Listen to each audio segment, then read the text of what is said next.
नमस्कार, lossy channel का Hindi channel lossy Bharat आप देख रहे हैं। मैं हूं आपके साथ शिप्रा शर्मा। चुनाव पास है और अब चुनाव के जो राजनीतिक विश्लेषण है वो लगातार आप अपनी टीवी स्क्रीन, यूट्यूबर्स और इन्फ्लुएंस के जरिए देख रहे होंगे। आपको इस लगातार समझाया जा रहा होगा कि कैसे धर्म के नाम पे लोकतंत्र को कमजोर किया जा रहा है। आज वीडियो हम आपको 8 ऐसे कानून बताएंगे जिसके बाद आप जो है वो आने वाले चुनाव में खुद फैसला लीजिएगा कि देश को किस दिशा की ओर ले जाना है। तो 8 वो कौन कौन से कानून है ये समझिए, जिसे अंग्रेजों ने नहीं बनाया, बाद की सरकारों ने बनाया और इस कानून के जरिए वो देश के जो अल्पसंख्यक हैं उनको इतना मजबूत कर दिया कि जो बहुसंख्यक हैं उनकी जितनी भी आज़ादी थी, चाहे वो धार्मिक आज़ादी हो, शिक्षा की आज़ादी हो या उनकी अपनी ज़मीनें हो, वो सब कुछ जो है वो इस कानून के जरिए उनसे छीन लिया गया। तो कौन से वो 8 कानून, जल्दी से हम आपको बताते हैं।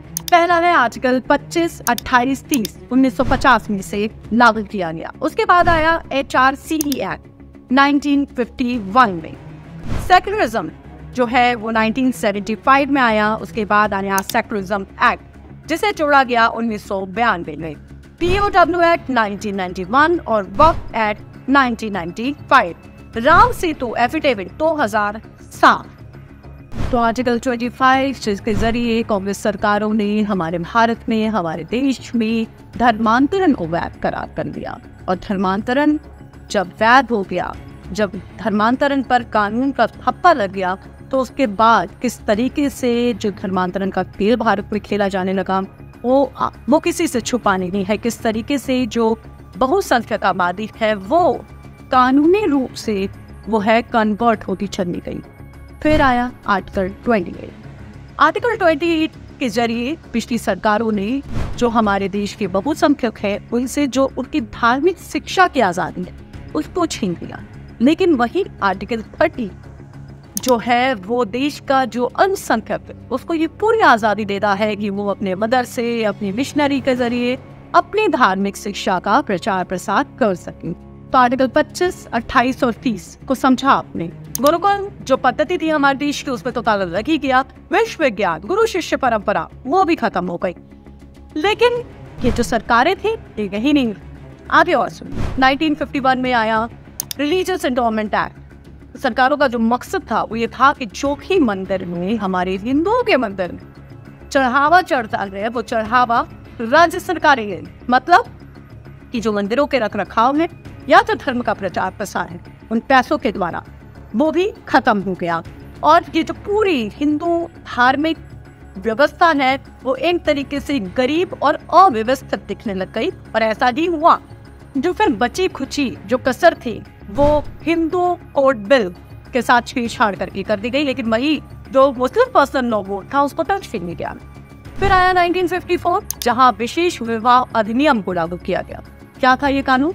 इस कानून के जरिए जो मुस्लिम लड़के उनको ये खुली आज़ादी मिल गई, ये कानूनी आज़ादी मिल गई कि वो हिंदू लड़कियों से अब शादी कर सकेंगे। 1975 आपातकाल, जबरदस्ती हमारे देश के संविधान में सेक्युलरिज्म शब्द को जोड़ दिया गया, ये जानते हुए कि हमारा देश एक भारतीय देश है, एक हिंदुत्व देश है, हिंदू राष्ट्र है। फिर 1991 जहाँ पर अल्पसंख्यक आयोग की गठन किया गया। अल्पसंख्यक आयोग के जरिए देश के जो अल्पसंख्यक है उनको छात्रवृत्ति, सरकारी नौकरी और दूसरे इजाफे को ये कह कर दिया गया कि ये जो लोग हैं वो देश में अल्पसंख्यक हैं और इनके जो धार्मिक मान्यताएं हैं उस पे जो है वो खतरा है। यहाँ पर आपको समझने की बात है कि आपातकाल के जरिए सेक्युलरिज्म शब्द को जोड़ा गया। सेक्युलरिज्म मतलब लोकतांत्रिक देश। उसके बावजूद अल्पसंख्यक और बहुसंख्यक का जो ये खेल है वो कानून के जरिए क्यों खेला गया ये भी यहाँ पर हमें समझना चाहिए। 1991 में उन्होंने हिंदुओं को उनके मंदिर जो आक्रांताओं ने कईयों साल पहले तोड़ दिए गए थे, आज़ादी के बाद हिंदुओं ने जब उन पर अपना हक मांगा तो कानून के भी दरवाजे उनके ये बंद कर दिए गए। जो वो कोर्ट जाकर ये खटखटा कर नहीं कह सकते, दरवाजे खटखटा कर कि हमें हमारे जो मंदिर थे, जो हमारे पूर्वजों ने जिन्हें बनाया या जो हमारी धार्मिक मान्यताओं से कई हजारों साल से जुड़े हुए हैं और जिसे आक्रांताओं ने तोड़ दिया, वहाँ हमें वापस से पूजा करने की आज़ादी चाहिए। ये भी जो आज़ादी है वो 1991 में इस कानून के जरिए खत्म करने गई। साल 1995 में मुसलमानों किसी भी जमीन में दावा करने के लिए वक्फ एक्ट जैसा जो खतरनाक कानून है वो के हाथ में दे दिया, जिसे अब हिंदुओं के मंदिर को छीनने का अधिकार कानूनी तौर पर और अल्पसंख्यकों को भारत का तीसरा सबसे बड़ा जमीन का मालिक बना दिया गया। साल 2007 में सुप्रीम कोर्ट में राम सेतु हलफनामे में ही श्री राम के अस्तित्व को ही अस्वीकार कर दिया गया। और सुनिए, हिंदू विरोधी इनकी जिस फौज का जो चरम दिखावा 2009 में जब कांग्रेस की सरकारों ने भगवा रंग को भी आतंकवाद से जोड़ा। पिछले कई सालों से कानून के कंठ हुए पिछली सरकारें धीरे धीरे बड़ी ही चालाकी से हिंदुओं से इनके अधिकार छीनती है। और सबसे बड़ी बात ये कि कई लोगों को इसकी जानकारी नहीं, और सबसे बड़ी बात कि वो सवाल भी नहीं पूछ गई कि क्यों मस्जिद और चर्च स्वतंत्र हैं लेकिन मंदिर सरकारों के उनके नियंत्रण पे। सरकार क्यों उनके टैक्स के पैसों से मदरसे और कॉन्वेंट स्कूलों को फायदा उठा रही है, लेकिन लोग हमारे गुरुकुल की जो पूरी संस्था है उसको चरमरा दिया गया, उसको खत्म कर दिया गया। उनका वक्फ अधिनियम सही, तो फिर हिंदू भूमि अधिनियम क्यों नहीं? मुस्लिम पर्सनल लॉ बोर्ड है लेकिन हिंदू पर्सनल लॉ बोर्ड क्यों नहीं? यदि भारत धर्मनिरपेक्ष देश है तो यहाँ बहुसंख्यक अल्पसंख्यक क्यों? यहाँ हम साफ कह सकते हैं कि आक्रांताओं ने हमारे हिंदू धर्म को नष्ट करने के लिए तलवार का प्रयोग किया, लेकिन जो हमारी सरकारें इसके बाद आई उन्होंने क्या किया?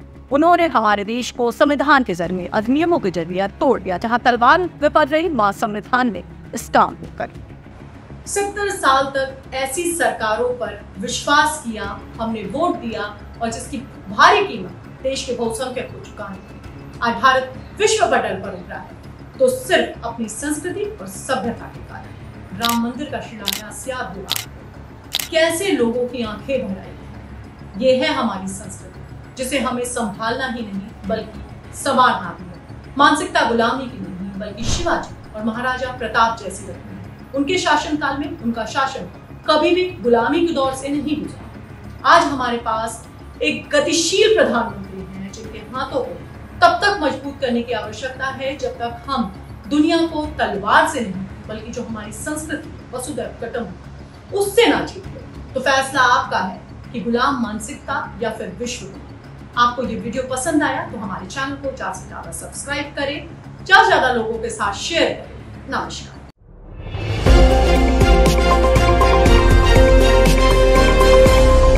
लॉ स्ट्रीट भारत, राष्ट्र के हित में।